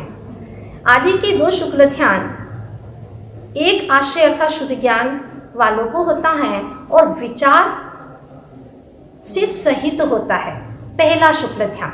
दूसरा शुक्ल ध्यान अविचारम द्वितीयम, विचार से रहित होता है, अर्थात उसमें परिवर्तन नहीं होता, इतनी स्थिरता आ जाती है विशुद्धि के बल से कि उनमें परिवर्तन नहीं होता। वितर्क का अर्थ है शुद्ध और विचार का अर्थ है द्रव्य गुण पर्याय में, वचन में और योगों में परिवर्तन होना, जो कि दूसरे शुक्ल ध्यान वालों को नहीं होता है। शिष्य कहता है महाराज जब ये ध्यान करते हैं तो कर्मों की निर्जरा होती होगी, क्या सबकी समान होती है? नहीं, अगर सम्यक दृष्टि है चौथा गुण स्थानवर्ती तो उसकी कम, फिर श्रावक की अधिक, विरत यानी साधु की, आगे आगे बढ़ते चले जाएं अनंतानुबंधी के विसयोजना करने वालों की और अधिक होती हैं। फिर दर्शन मुनि का क्षय करने वाले, चारित्र मुनि का उपशम करने वाले, 11वें गुण स्थान वाले, क्षपक श्रेणी चढ़ने वाले, 12वें गुण स्थान वाले और जिनेंद्र भगवान की और अत्यधिक अत्यधिक कर्मों की निर्जरा हो जाती है। तो यह कर्मों की निर्जरा करने वाले भी 5 प्रकार के साधु हैं, पुलाग, बकुश, कुशिल, निर्ग्रंथ और स्नातक। एवं इन 5 प्रकार के मुनियों में 8 बातों में विशेषता पाई जाती है, संयम, शुद्ध, प्रतिसेवना, तीर्थ, लिंग, लेश्या, उपपाद, स्थान। इस प्रकार से इन 8 बातों से उपपाद और स्थान, इस प्रकार से इनमें भेद भिन्नता पाई जाती है। और अब शिष्य संभल करके बैठ गया, महाराज मैं 10वें अध्याय में मोक्ष तत्व का वर्णन सुनना चाहता हूँ, जो मेरे जीवन का मात्र एक उद्देश्य है। तो आचार्य भगवान कहते हैं, सुनिएगा, मोक्ष प्राप्त होने के पहले केवल ज्ञान होता है। मोह क्षयात् ज्ञान दर्शनावरणांतराय क्षयाच्च केवलम। पहले मोह राजा का क्षय होता है और मोह का क्षय हुआ है, वीतरागी हो गए, फिर सर्वज्ञ होते हैं, क्योंकि ज्ञानावरण और दर्शनावरण कर्म का बाद में क्षय होता है। तीनों का एक साथ में होता है, ज्ञानावरण, दर्शनावरण और अंतराय, और केवल ज्ञान की प्राप्ति हो जाती है। कहने का मतलब ये है कि बिना वितरागता के सर्वज्ञ नहीं हो सकते, और अगर हो जाए तो क्या होगा? सर्वज्ञ हो गए, सब दिख रहा है और वितरागी है नहीं, बड़े कष्ट में पड़ेंगे, राग द्वेष हो जाएगा। इसीलिए यहाँ पर पहले वितरागता की बात कही, मोह के क्षय से, फिर ज्ञानावरण, दर्शनावरण और अंतराय के क्षय से केवल ज्ञान की प्राप्ति हो जाती है। प्रथम सूत्र में मार्ग की बात कही थी ना, उसके माध्यम से हम 9 अध्याय तक चल करके आ गए। अब मोक्ष क्या है? पहले सूत्र में मोक्ष मार्ग की बात, और अंतिम के अध्याय में मोक्ष क्या है, जो हमारा अंतिम लक्ष्य है, लास्ट गोल है, फाइनल गोल है, हमारा गोल यानी उद्देश्य, उसकी चर्चा यहाँ पर कर रहे हैं। मोक्ष का अर्थ लोग कई ऐसा भी मानते हैं कि मुक्ति हो गई, मतलब मर गए बेचारे, संसार से चले गए, मुक्ति में विराजमान हो गए, उसका नाम है मोक्ष। एक बात विशेष ये है कि जो सर्वज्ञ भगवान हैं, उनके सहारे ही हम सूक्ष्म बातों को जान सकते हैं और उनकी बात पर विश्वास करेंगे, क्योंकि 2 गुण हैं उनके अंदर, सर्वज्ञता भी है और वितरागता भी है। ऐसी पवित्र आत्माएं, ये बहुत जबरदस्त तालमेल है दोनों गुणों का, ऐसी आत्माएं कभी भी झूठ नहीं बोल सकती। तो उन्होंने जो कहा वो हमारे लिए मान्य है। उन्होंने कहा कि एक बूंद अनछने जल में असंख्यात जीव रहते हैं। विज्ञान खोज कर रहा है अपने अनुसार, अभी 36,450 जीव तो पकड़ में आ गए, उनको गिनती में आ गए हैं। हमारे जिनेंद्र भगवान ने जो भी कहा वो बिल्कुल सत्य कहा है, क्योंकि वह वीतरागी हैं। इस प्रकार से मोह के क्षय से, ज्ञानावरण, दर्शनावरण और अंतराय कर्म के क्षय से केवल ज्ञान की प्राप्ति होती है। पहले मोह का क्षय होता है, इसके बाद में तीनों का एक साथ में क्षय होता है। मोक्ष का कारण क्या है? तो कहते हैं, बंध हेत्व भाव निर्जराभ्याम कृष्ण कर्म विप्रमोक्षो मोक्षः। बंध के हेतुओं का अभाव हो जाने से, अर्थात संवर हो गया, और निर्जराभ्याम, निर्जरा होने से, पूर्व कर्मों की निर्जरा होने से संपूर्ण कर्मों का सर्वथा अभाव हो जाने का नाम मोक्ष है। बंध के कारणों का अभाव हो गया मतलब संवर, और निर्जरा हो जाने से संपूर्ण कर्मों का अभाव हो जाना मोक्ष है। अब मोक्ष में कौन से भाव नहीं रहते हैं? औपशमिकादि भव्यत्वानां च, ये हम दूसरे अध्याय में पढ़ कर के आए हैं। भाव कितने थे? हाँ, भूल जाते हैं लोग बार बार कि औपशमिक, शायिक आदि जो 5 भाव हैं। वैसे देखो, सोने चांदी, दाल आटे के भाव तो सबको ज्ञात रहते हैं, परंतु आत्मा के भाव ज्ञात नहीं रहते, वो हमारे ही भाव हैं। इसको हमें ख्याल में रखना है। कर्म सत्ता में हो तो उसको दबाएं। अब सिद्धों में तो कर्म सत्ता में है ही नहीं, सब क्या हो गया? सत्यानाश हो गया, सत्ता से ही नाश हो गया। तो इसीलिए औपशमिक आदि भाव नहीं, अर्थात औपशमिक भाव नहीं है। पारिणामिक भाव में भी भव्यत्व अभव्यत्व भाव खत्म हो गया है और चौपशमिक भाव है नहीं और एक भाव भी पूरी तरह से नष्ट हो चुके हैं। इस प्रकार से यहाँ पर मोक्ष में ये भाव समाप्त हो गए। तो शिष्य कहता महाराज ये सब तो समाप्त हो गए तो कुछ रहेगा भी सही कि नहीं? हाँ हाँ रहते हैं। क्या रहते हैं सुनिएगा। अन्यत्र केवल सम्यक्त्व ज्ञान दर्शन सिद्धत्वेभ्यः। हाँ केवल सम्यक्त्व है, परमावगाढ़ सम्यक्त्व है 13वें 14वें गुणस्थान में तो, और वहाँ पर क्षायिक सम्यक्त्व है, ज्ञान है, क्षायिक दर्शन है, सिद्धत्व है यानी सिद्धपना है।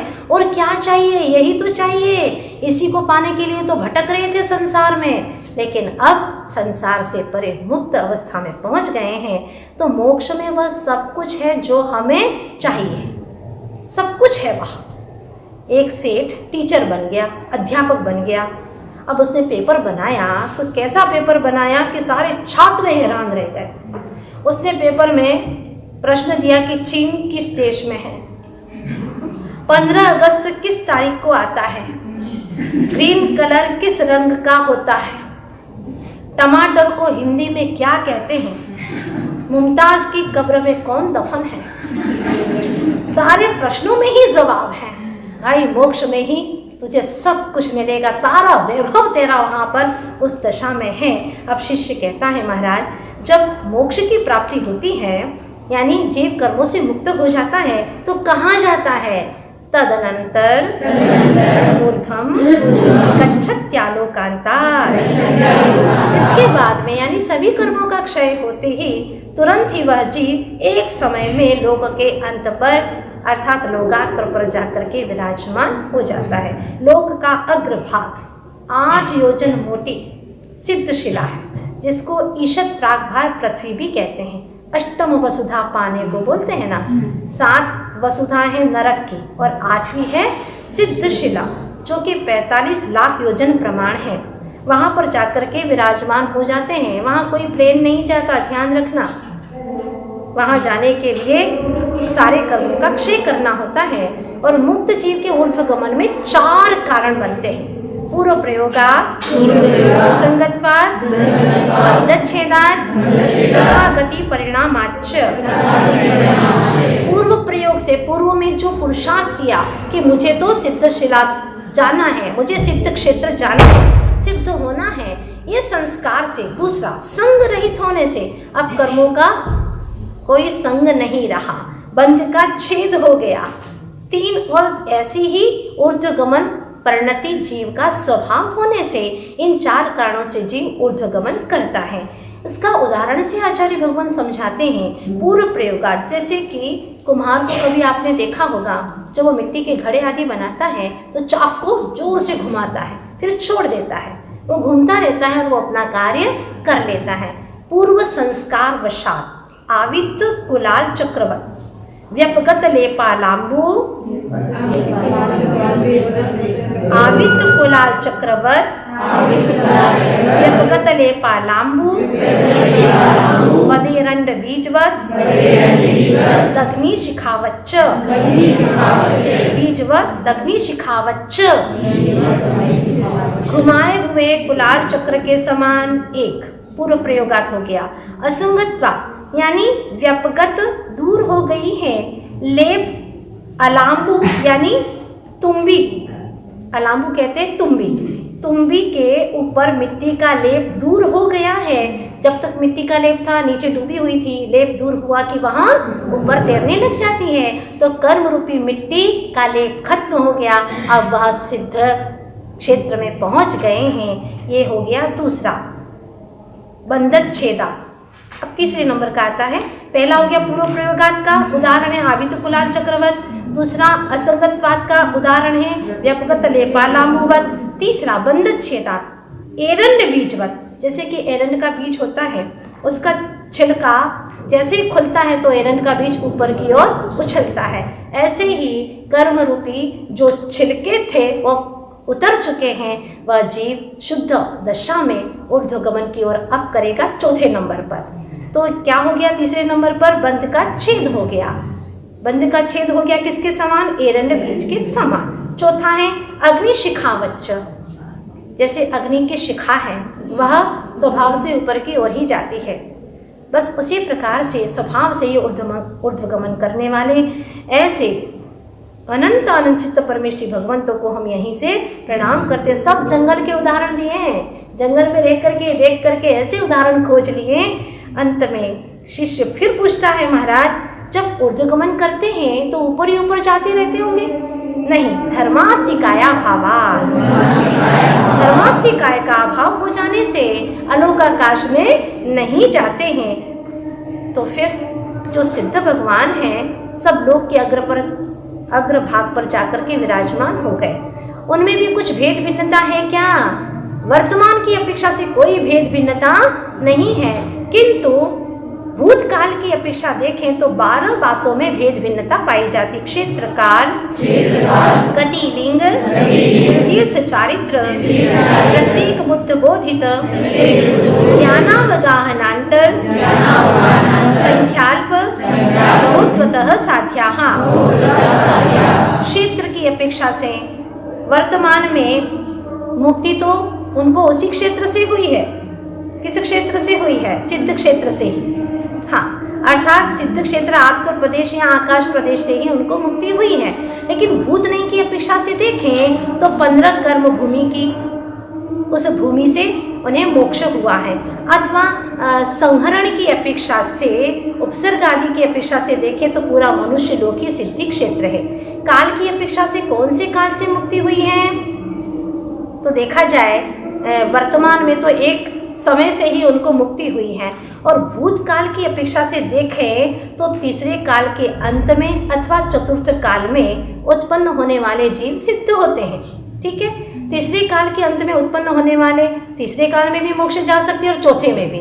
चतुर्थ काल में उत्पन्न हुए जीव चौथे में भी जा सकते हैं और पांचवें में भी। और उपसर्ग में हरण की अपेक्षा से सब कालों में सिद्ध होते हैं। जहाँ छठा काल चल रहा है वहाँ पर भी उस स्थान से भी मोक्ष जा सकते हैं, पर शर्त यह है कि वह चतुर्थ काल के जन्मे होना चाहिए अथवा तीसरे काल के। गति, किस गति से मोक्ष गए हैं? वैसे तो सिद्ध गति से ही सिद्ध होते हैं, किंतु भूत निगम नहीं की अपेक्षा से मनुष्य गति से ही मोक्ष होता है। और एक गति और पीछे के लेते हैं तो चारों ही गति से मोक्ष जा सकते हैं। चारों गति से एक गति और पीछे जाओ, मनुष्य गति के पहले की। लिंग की अपेक्षा से देखें तो वर्तमान में वेद रहित अवस्था से ही मुक्ति होती है। 9वें गुणस्थान के बाद में तो वेद रहते नहीं, उसमें भी सवेद भाग से फिर वेद नहीं रहता। और भूतकाल की अपेक्षा से तीनों ही भाव वेद से मुक्ति होती है, और द्रव्य की अपेक्षा से पुरुष वेद से ही मुक्ति होती है। तीर्थ का विचार करें तो कोई तीर्थंकर होकर के मोक्ष जाते हैं और कोई बिना तीर्थंकर के ही मोक्ष चले जाते हैं। किस चारित्र से मुक्ति हुई?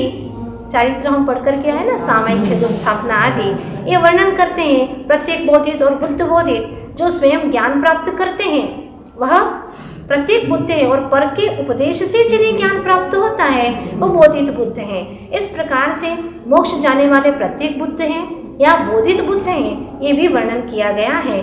ज्ञान की अपेक्षा से तो केवल ज्ञान से ही मुक्ति होती है, लेकिन भूत नहीं की अपेक्षा से किन्हीं को मतिशुद्ध ज्ञान था, किन्हीं को मतिशुद्ध के साथ में अवधि ज्ञान था या मनोपरे ज्ञान भी था, दोनों भी थे। इस प्रकार से वर्णन किया जाता है। अवगाहना की अपेक्षा से उत्कृष्ट 525 धनुष की अवगाहना, और जघन्य से 3.5 हाथ की अवगाहना से, और मध्यम में और बीच के सारे भेद ले लेना, इनसे भी मोक्ष होता है। तो किसको कितनी थी? ये अवगाहना की अपेक्षा से भेद है। अंतर, यदि कोई भी जीव मुक्त न हो तो कम से कम एक समय और अधिक से अधिक 6 माह का अंतराल पड़ता है। इस प्रकार से यहाँ पर अंतराल की अपेक्षा से भी वर्णन करते हैं, और संख्या की अपेक्षा से कम एक समय में एक जीव मुक्त होता है, और अधिक से अधिक एक समय में 108, एक समय में 108 जीव मुक्त होते हैं। और मध्य के अनेकों विकल्प हैं, ऐसा वर्णन करना। अल्प बहुत में क्षेत्र आदि जो अभी बताए हैं, इनसे जुदे जुदे जीवित जो जीव हैं उनकी संख्या को लेकर के परस्पर में तुलना करना, ये अल्प बहुत हो जाता है। इस प्रकार से 12 बातों में सिद्ध जीवों की भी भेद भिन्नता पाई जाती है। ऐसा वर्णन करते हुए आचार्य भगवान 10वें अध्याय को भी पूर्ण करते हैं और अपने ब्रह्म में रमण करने के लिए उपदेश देते हैं कि सब कुछ पढ़ने का सार है आत्म तत्व में लीन रहना, क्योंकि कमल के बिना जैसे सरोवर शोभा नहीं पाता है, नयन के बिना मुख शोभा नहीं पाता है, और कलश न चढ़ा हो तो मंदिर शोभा नहीं पाता है, उसी प्रकार से शील के बिना मनुष्य का भी जीवन व्यर्थ होता है। कल्पना करो किसी व्यक्ति के शरीर में तीखे तीखे नाखून हो और भयंकर खुजली आ रही है, उसकी क्या दशा होगी। इसके शरीर के अंदर खून खून की धाराएं बह जाएगी। उसी प्रकार से वर्तमान में तीव्र भोगों की अभिलाषा है और भोगों की सामग्री भरपूर है, ऐसी दशा में जीव भोगों में लिप्त हो रहा है। आचार्य कहते हैं कि जो शक्ति प्राणियों को जन्म देने में समाप्त कर रहे हो, अगर उस शक्ति को अपने भगवान आत्मा को प्रकट करने में लगाते तो अभी तक भगवान हो जाते। लेकिन जीव की यहाँ पर रुचि है नहीं है, वह तो सिर्फ आकर्षक और शरीर के प्रति इतना उत्सुक रहता है कि कैसे मनोहर अंगों को मैं देखूं। अभी पढ़ा था हमने, मनोहर अंग को देखने का उत्सुक रहता है, आत्म तत्व को निरखने की कोई उत्सुकता नहीं है। आज के समय में नारी केवल एक भोग्या और विज्ञापन का साधन रह गई है। तो आचार्य कहते हैं कि अगर ब्रह्मचर्य व्रत है तो वह एक आंकड़े के समान है, बाकी के धर्म और है उसके जीवन में तो वह जीरो के समान है। एक के आगे 0 0 लगते हैं तो प्रत्येक जीरो का महत्व बढ़ जाता है। जिसने ब्रह्म को समझा है यानी आत्मा को समझा है, उसका एक एक धर्म भी महत्वपूर्ण है, और जिसने आत्मा को नहीं समझा है वो चाहे कितनी भी चर्चा करता रहे, उससे कुछ भी उपलब्धियां नहीं होगी। क्योंकि कहाँ है, पड़े काम के फेर में बिगड़े काम तमाम, दाम गया बल भी गया और नाम हुआ बदनाम। जो भी व्यभिचार करते हैं, शील व्रत से रहित होते हैं, वो नियम से बदनाम ही होते रहते हैं। इसीलिए भ्रम छोड़ो कि विषय भोगों में सुख है, अपने निज ब्रह्म की उपासना करो, शरीर को कम से कम ढक कर के रखो। खुला करोगे तो देखने वालों का मन भी होगा। सुना था कि जज ने कहा कि तुमको जिस लड़के ने छेड़ा है बताओ वो कौन सा लड़का है। लड़की ने पहचान लिया कि यही लड़का है। लड़के से कहा कि तुम पहचानो ये लड़की है जिसको तुमने छेड़ा था। नहीं साहब, मैंने तो इसे छेड़ा ही नहीं है। चेहरे पर सत्यता झलक रही थी। तो जज ने कहा तुम एक काम करो, जिस दिन तुमको छेड़ा था वही वस्त्र पहन करके आओ। जैसे ही वही वस्त्र पहन करके आई तो लड़का पहचान गया, साहब यही लड़की थी, यही लड़की थी। क्यों? क्योंकि उसके शरीर दिखाने वाले कपड़े, अर्थात उसने शरीर को ढका ही नहीं था, ऐसे कपड़े पहने थे तो लड़के को मजबूर कर दिया उसके कपड़ों ने छेड़ने के लिए। आचार्य कहते हैं कि महिलाओं को हमेशा अपने शरीर को ढक करके रखना चाहिए, और ये तो स्वयं के अनुभव की भी बात है। यहाँ तक कि सिर को भी ढक करके रखना चाहिए। क्यों? क्योंकि सहस्रार चक्र है वहाँ पर, जो हमें ऊर्जा प्राप्त होती है, नारियों के लिए विशेष जरूरी है। और जब मंदिर जाते हैं तो पुरुष वर्ग भी अपने सिर को ढक लेते हैं, क्योंकि उन्हें ऊर्जा प्राप्त होती है। वो सहस्रार चक्र से उनको विशेष रूप से सुरक्षित रखने का एक साधन बन जाता है। तो कम से कम वहाँ पल्ला ढक करके रखना चाहिए। पवित्र स्थानों पर जाओ तो तुम्हारी ऊर्जा बाहर ना निकले, सुरक्षित रहे, इसके लिए सर ढक करके, और ये विनय का प्रतीक भी माना जाता है। वास्तव में जो जितना आत्मा के निकट है, ब्रह्म के निकट है, उसी को ब्रह्मचारी कहा है। जो जितना आत्मा के निकट है, 5 इंद्रिय के विषय भोगों से दूर रहता है, उसमें भी स्पर्शन और रसना 2 इंद्रियों को कामेंद्रिय कहा है, और घ्राण, चक्षु एवं कर्ण इंद्रियों को भोगेंद्रिय कहा गया है। आचार्य कहते हैं कि तुम्हारे जीवन में जब तक निज ब्रह्म तत्व के प्रति रुचि जागृत नहीं होगी तब तक तुम ब्रह्म की उपासना नहीं कर पाओगे। क्योंकि कामी कभी भी शील का पालन नहीं कर सकता, और व्यभिचारी कभी भी 4 से छुटकारा नहीं पा सकता। कहाँ है कि 4 से छुटकारा नहीं पा सकता। जैसे पहला है घृणा, पाप, तीसरा है भ्रम, और चौथा कलंक। वो कलंकित होता है उसका जीवन। इसीलिए व्यभिचार से दूर रह करके, माना कि शरीर में 3 खतरनाक चीज़ें हमारे पास में हैं शरीर भी है, और शरीर के प्रति अगर आसक्ति है तो इंद्रियों के प्रति भी आसक्ति होगी, और जब इंद्रियों के प्रति आसक्ति है तो मन के लोभ के प्रति भी आसक्ति होगी। 3 चीज़ें खतरनाक है, शरीर का रोग, इंद्रिय का भोग और मन का लोभ। इनसे दूर रहोगे तो निज ब्रह्म के प्रति तुम्हारी निश्चित रूप से रुचि बढ़ेगी, और निज ब्रह्म के प्रति जितनी जितनी रुचि बढ़ती चली जाएगी उतना उतना ही निज ब्रह्म तत्व प्रकट होता चला जाएगा। क्योंकि काम से पैदा होना और काम के लिए ही जीना, काम के लिए ही मर जाना, ये तो वासना है, आचार्य देव कहते हैं। किंतु काम से पैदा होकर के राम के लिए जीना और राम के लिए ही, आत्म राम के लिए ही मरना, ये वास्तव में उपासना है, वासना नहीं है। तो ब्रह्मचारी का अर्थ ये नहीं कि इंद्रियों का दमन कर देना, इंद्रियों का दमन करना नहीं है, यानी उनको आँख से देखना ही नहीं, कहीं दिख गई तो क्या होगा, भीतर की वासना को मिटाना है। दिखे फिर भी वासना उत्पन्न न हो, बस इसी का नाम वास्तव में ब्रह्मचर्य है। आज का जो दिन है वो वास्तव में बहुत महत्वपूर्ण है। जिसके जीवन में ब्रह्मचर्य है उसको और कुछ करने की आवश्यकता नहीं, क्योंकि पहले ही वो सब कुछ कर चुका है। क्षमा, मार्दव, आर्जव आदि धर्मों से गुजर करके वो जब आत्म तत्व में लीन हो जाता है उसका जीवन सार्थक हो जाता है। यही भावना करते हैं कि हे गुरुवर, हमें ऐसी शक्ति दो कि हमारा उपयोग अपने में ही लीन रहे, किसी पर पदार्थों में न जाए।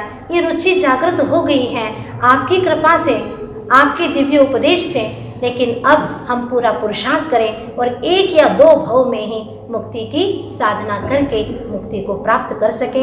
यद्यपि ये महान ग्रंथ राज तत्वार्थ सूत्र बहुत विस्तृत है, फिर भी संक्षिप्त से वर्णन करते हुए और 10 धर्मों का विवेचन करते हुए आचार्य भगवान हमारे जीवन में बहुत बड़ी एक सौगात दे चुके हैं। अब इसको हमें अपने भीतर में देखना है, अपने जीवन को प्रकाशमान करना है और अपने आप में ही लीन रह करके, तल्लीन रह करके इन धर्मों का अनुभवन करना है, करना ही करना है। क्योंकि अब समय नहीं है, एक समय बहुत कीमती है अपने जीवन का।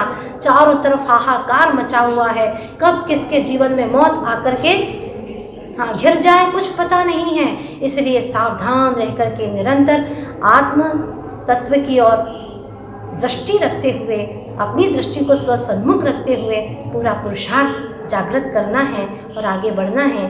आचार्य भगवान गुरुवर श्री विद्यासागर जी महाराज की उत्तम समाधि 10 धर्म की